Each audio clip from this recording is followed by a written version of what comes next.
السلام عليكم، أهلا بكم في كود فيرس أكاديمي والمحاضرة الأولى من دورة تصميم وتنسيق صفحات الإنترنت باستخدام CSS.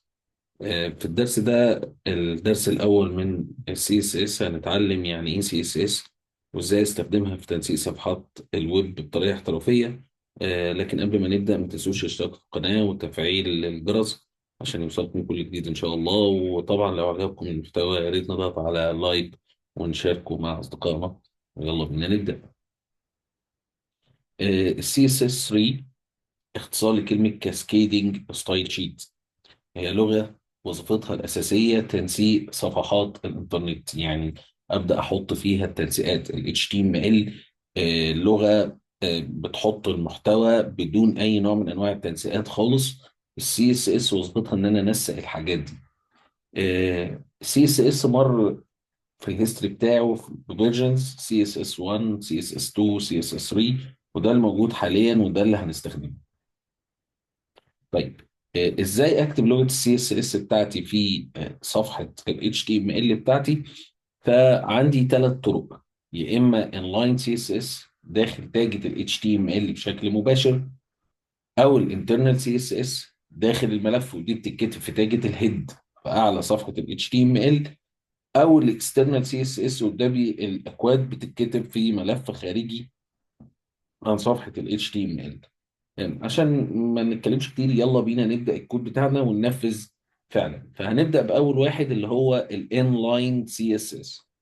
انلاين سي اس اس باجي في تاجة ال HTML بتاعتي وبروح كاتب كلمة ستايل. اسف،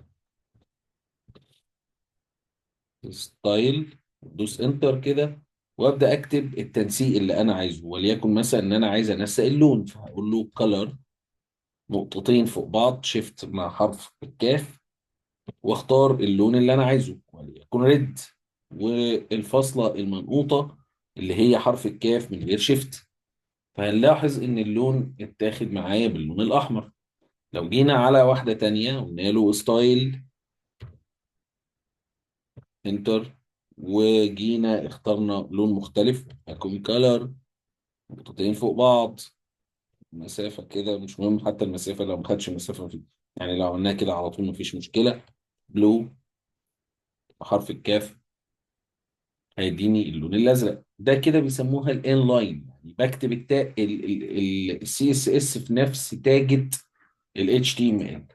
خلي بالنا في الفتحة مش في القفلة، يعني مش هنا، لا، بكتبها جوه فتحة التاج.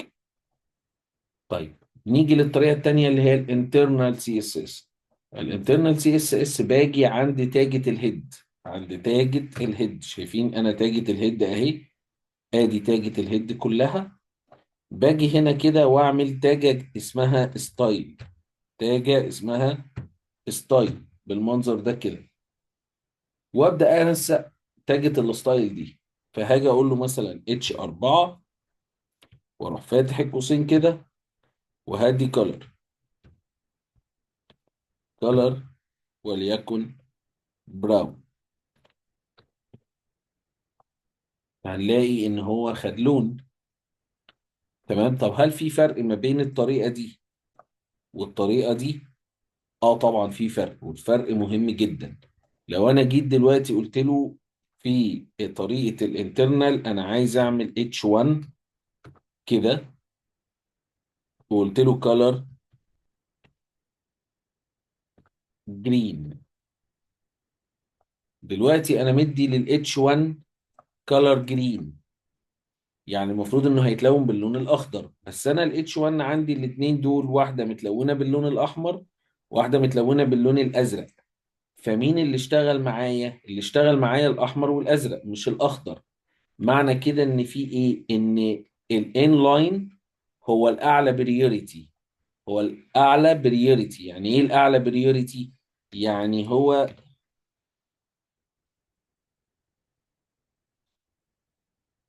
يطبق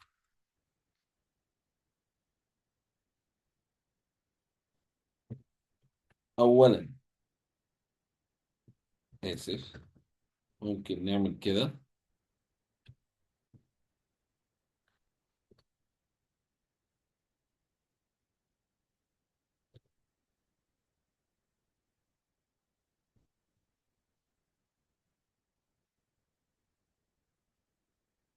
له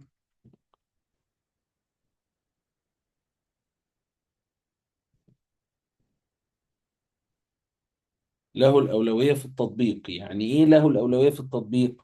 يعني لو في حاجة في الانترنال بتعمل وظيفة عكس الوظيفة اللي في الانلاين، الانلاين هو اللي يتطبق، هو الأهم، هو اللي ليه أولوية في التطبيق.